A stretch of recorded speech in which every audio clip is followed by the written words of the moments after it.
जब हमारा weight gain होना शुरू हो जाता है तो हम देखते हैं कि वेट गेन भी बहुत सारी बीमारियों की रूट कॉज है, जैसे डायबिटीज़ आ गया, हाइपरटेंशन आ गया है, फैटी लिवर हो जाता है, फैट बहुत ज़्यादा हो जाता है, तो ओबेसिटी की वजह से हार्मोनल इम्बैलेंस भी होता है।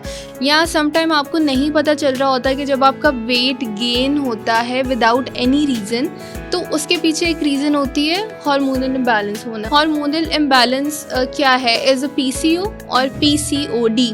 ठीक है, कि पानी की जो है वो थैलियाँ बच जाती हैं। ठीक है, दिस इज अ PCOS। तो एज सच हमारी बॉडी को चलाने के लिए भी नॉट फ्रॉम आउटसाइड, इनसाइड से आपकी बॉडी को चलाने के लिए फूड ही आपका ऑयल है, फूड ही आपका फ्यूल है जो आपकी बॉडी को चलाता है। तो infertility is a very big issue.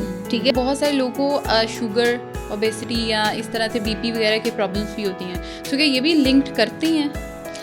ये हार्मोनल इम्बैलेंस से तो लिंक नहीं करते, लेकिन येस डायबिटीज़ लिंक करती है हार्मोनल इम्बैलेंस से। जब आपका हार्मोनल इम्बैलेंस स्टार्ट होता है तो आपको प्री डायबिटीज़ भी स्टार्ट हो जाती है। अस्सलामुअलैकुम, welcome to podcast with Akasha Khan. Physically fit होना हमारे लिए बड़ा ही ज़रूरी होता है क्योंकि इट्स अ ब्लेसिंग कि हम फिज़िकली फ़िट रहें।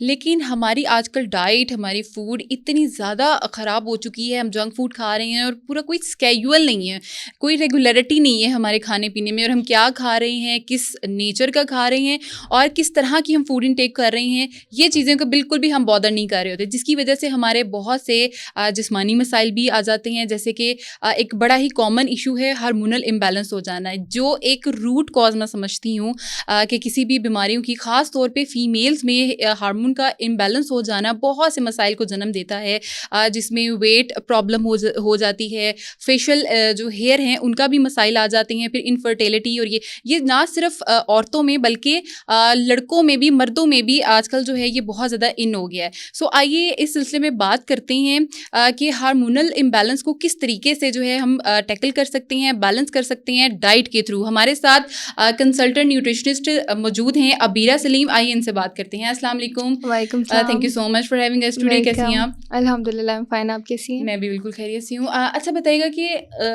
हार्मोन इम्बैलेंस हो जाना, ये मुझे ऐसा लगता है कि ये एक ऐसी मसला है, एक ऐसी चीज़ है जो कि रूट कॉज है बहुत सारे। और क्या मसले इससे और निकल सकते हैं? इसका ये है, पहले तो द थिंग इज कि हार्मोनल इम्बैलेंस होता क्यों है। ठीक क्यों है, होता है? कि जब हमारा वेट गेन होना शुरू हो जाता है तो हम देखते हैं कि वेट गेन भी बहुत सारी बीमारियों की रूट कॉज है, जैसे डायबिटीज़ आ गया, हाइपरटेंशन आ गया है, फैटी लिवर हो जाता है, फैट बहुत ज़्यादा हो जाता है, तो ओबेसिटी की वजह से हार्मोनल इम्बैलेंस भी होता है। या समटाइम आपको नहीं पता चल रहा होता है कि जब आपका वेट गेन होता है विदाउट एनी रीज़न, तो उसके पीछे एक रीज़न होती है हार्मोनल इम्बैलेंस होना। हार्मोनल इम्बैलेंस क्या है? इज़ अ PCO और PCOD।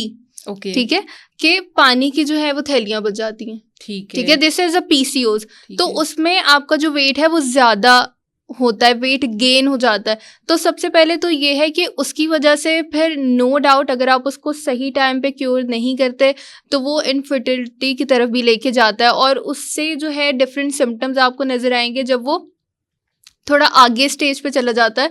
जैसे आपने बात की कि एक्नी के प्रॉब्लम्स होते हैं, फेशियल हेयर आना शुरू हो जाते हैं, आपकी फिजिकल अपीयरेंस चेंज होती है फीमेल्स में।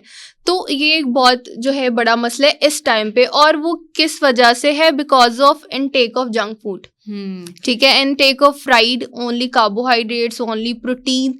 ठीक है, इसको लेने की वजह से क्या होता है कि हमारा वेट गेन होता है और हम हार्मोनल इम्बैलेंस की तरफ चले जाते हैं, और उससे क्या होता है?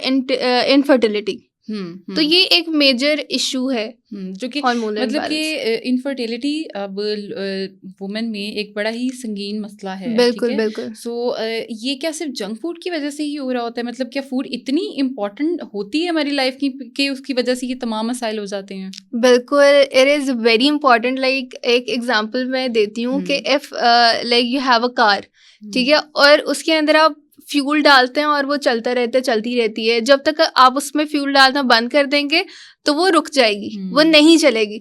तो एज सच हमारी बॉडी को चलाने के लिए भी नॉट फ्रॉम आउटसाइड, इनसाइड से आपकी बॉडी को चलाने के लिए फूड ही आपका ऑयल है, फूड ही आपका फ्यूल है जो आपकी बॉडी को चलाता है। तो infertility is a very big issue. ठीक है, इनफर्टिलिटी आप तब आप उसको सीरियस लेते हो जब हो जाती है, जब आपको बिल्कुल। हार्मोनल इम्बैलेंस हो जाता है, जब आपको सिस्ट हो जाती है और फिर उसके बाद इनफर्टिलिटी आती है, आप तब उसको सीरियस लेते हो। बट द थिंग इज कि आप उससे पहले अगर आपको सिम्टम्स शो हो रहे हैं, अगर आपको एक्नी आ रही है या बेतुका आपका वेट इंक्रीज हो रहा है, आपको लग रहा है कि आपको इतना एफर्ट नहीं कर रहे वेट गेन करने में, या आप मतलब इस तरह से बहुत हैवी डाइट नहीं ले रहे और फिर भी आपका वेट गेन हो रहा है, तो फिर आपको सोचना चाहिए, फिर आपको देखना चाहिए कि कहीं मैं इस प्रॉब्लम की तरफ तो नहीं जा रही। ठीक है। सो अब मेल्स में भी अगर फीमेल्स की बात करें तो वो तो होती ही हैं इस चीज़ का शिकार, लेकिन आजकल मेल्स में भी ये प्रॉब्लम हाईलाइट हो रही है। सो उसकी भी क्या वजह सेम ही है कि मतलब फूड की इनटेक होना, या कोई और मसाइल भी हो सकते हैं? बिल्कुल उसकी भी वजह जो है वो फूड है। और मैंने बात की जिंक की। जिंक हमारी बॉडी के अंदर 300 एंजाइम्स बनाता है, like 300 is a big amount. और वो जो 300 एंजाइम है वो हमारे एंडोक्राइन सिस्टम को चलाते हैं। एंडोक्राइन सिस्टम आप फीमेल सेक्स हार्मोन्स और मेल सेक्स हार्मोन्स, ठीक है। तो जो जिंक है वो उनको रिपेयर करता है, चलाता है, उनको ग्रो करता है। तो आजकल अगर हम इनफर्टिलिटी के केसेस देखें मेल में, तो उनमें सबसे ज्यादा रिस्क क्या आ रहा होता है? डेफिशिएंसी ऑफ जिंक का। ठीक है, जो स्पर्म को आगे लेके जाना है, उसको फ्लो करवाना है, वो जिंक ने करवाना है, और वो नहीं होता क्योंकि हम उसको इनटेक ही नहीं कर रहे होते। तो this is all about like depends upon diet, कि आप क्या डाइट ले रहे हो, कैसी डाइट ले रहे हो। और इम्पोर्टेंस दैट कि मैंने पहले जिक्र किया था वेट गेन का, फीमेल्स में भी और मेल में भी, दोनों में होता है। दोनों में। आप देखें, एक अगर हेल्दी मेल है जिसका weight according to their height as है, तो उसको इनफर्टिलिटी का प्रॉब्लम नहीं होगा। और ऐसा मेल जिसका वेट बहुत ज्यादा है, तो उसमें इनफर्टिलिटी के प्रॉब्लम्स आते हैं, ज्यादा आते हैं। ठीक है। सो क्या मेल्स में भी हार्मोनल इम्बैलेंस होती हैं? उनमें भी क्या इसी तरह से मसाइल होती हैं? उनके क्या सिम्टम्स होते हैं?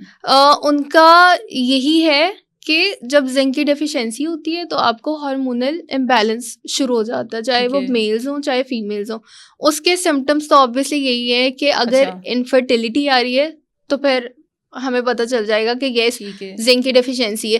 फीमेल्स में यह है कि उनके फेशियल हेयर आ जाते हैं, एक्नी हो जाती है, तो वो आपको सिम्टमस पता चल जाते हैं। मेल में पता नहीं मेल्स में नहीं पता चलता है। अच्छा, वो तो ये फिर टेस्ट वगैरह करवाने से ही। और आप इसका मेल में सिम्टम ये रखें कि ओवरवेट, ठीक है। ओवरवेट तो ओबेसिटी और उसमें भी तो जा सकता है। अच्छा, बहुत सारे लोगों को शुगर, ओबेसिटी या इस तरह से बीपी वगैरह के प्रॉब्लम्स भी होती हैं। सो क्या ये भी लिंक्ड करते हैं? ये हार्मोनल इम्बैलेंस से तो लिंक नहीं करते, लेकिन येस डायबिटीज़ लिंक करती है हार्मोनल इम्बैलेंस से। जब आपका हार्मोनल इम्बैलेंस स्टार्ट होता है तो आपको प्री डायबिटीज़ भी स्टार्ट हो जाती है। ठीक है, प्री डायबिटीज़ भी स्टार्ट हो जाती है क्योंकि वेट भी गेन हो रहा होता है। तो तब हम फिर डायबिटीज़ को कंट्रोल करने के लिए जो हम मेडिकेशन करते हैं या सप्लीमेंट देते हैं, डाइट देते हैं, तो उससे ऐसा होता है कि आपका वेट कम होता है। जब आपका वेट कम होता है तो इट मीन्स दैट कि आपकी डायबिटीज भी कंट्रोल हो रही है, और आपका जो हार्मोनल इम्बैलेंस है, जो सिस्ट बनी हुई है, वो भी रिमूव हो रही है। लाइक सिस्ट जो आपकी बॉडी में बनी हुई है वो एक अलग चीज है, नॉट नेचुरल। तो वो अंदर उसका अपना वेट है। ओके, ठीक है, जिसकी वजह से आपका वेट गेन होता है। ठीक है, क्योंकि अमूमन यही कहा जाता है कि शायद ये औरत में बाय बर्थ ही डेवलप हो चुकी होती है, बन चुकी होती है। सो लेकिन ये है कि अब लोगों के अंदर इतनी अवेयरनेस नहीं है कि वो ये जान सके कि ये सारी चीज़ें आपकी टाइम के साथ आती हैं। आपकी जो है वो लापरवाही की वजह से हम कह सकते हैं। सो आपके पास क्लाइंट्स ऐसे आती होंगी, तो क्या ये ट्रीटेबल है? क्या ये इसका इलाज है? मुमकिन है ये? बिल्कुल बिल्कुल ट्रीटेबल है, लेकिन इसमें एक आता है ना, एक क्योरेबल होता है। हम ऐसे नहीं कहते बिल्कुल ट्रीटेबल नहीं है, लेकिन जब हम टेस्ट कराते हैं तो उसमें सिस्ट का साइज हम देखते हैं कि कितना है। अगर तो बहुत मतलब ज़्यादा हो चुका है और पेशेंट ने बिल्कुल भी केयर नहीं की, तो कभी कभी वो सर्जिकल भी चला जाता है, कि वो डिपेंड करता है आपकी सर्जरी के सिस्ट का साइज बहुत बड़ा है, लेकिन इट इज़ ट्रीटेबल। मतलब हमने डाइट के साथ कुछ रेमेडीज ऐसी हैं एक दो कि आप वो करते हो। मेरे अपने पेशेंट के जो है वो रिजल्ट हैं कि विद इन 15 डेज जो है वो क्योर हुए। लेकिन डिपेंड्स अपॉन कि आपकी रिपोर्ट कैसी आ रही है, आपकी सिस्ट का साइज कितना है। तो क्या डाइट लेनी चाहिए? उसमें यह है कि सबसे पहले अवॉइड आपने कैंड जूस, ठीक है, ड्रिंक्स, जंक फूड, फ्राइड और जितने भी पैक्ड आइटम्स हैं, ठीक है, ठीक है, लाइक जितनी बेकरी है, पैक्ड आइटम्स है, ये सारे आपने बंद कर देना है, ठीक है। रिस्ट्रिक्ट कर देना है फॉर दैट टाइम, ठीक है। At least for your health. ठीक है। उस टाइम के लिए आपने इसको बंद कर देना है। आपने ठीक है। इनटेक करना है फ्रेश वेजिटेबल्स, ठीक है। है। उसके अलावा आपने सीरियल्स लेने हैं, कार्बोहाइड्रेट नो डाउट आप लें, ठीक है। आप प्रोटीन का रोटी, पोर्शन लें, चावल। इलेक्ट्रोलाइट्स आप ठीक है। इनटेक करें। तो ये एक हेल्दी डाइट है। जो अवॉइड करना है वो ज़्यादा इंपॉर्टेंट है कि आपने ये चीज़ अवॉइड करनी है। ठीक है, बिल्कुल ठीक है। बिकॉज़ हमने ये सेशन को यहाँ पे वाइंड अप करना है, हमारे पास टाइम जो है वो कम होता है।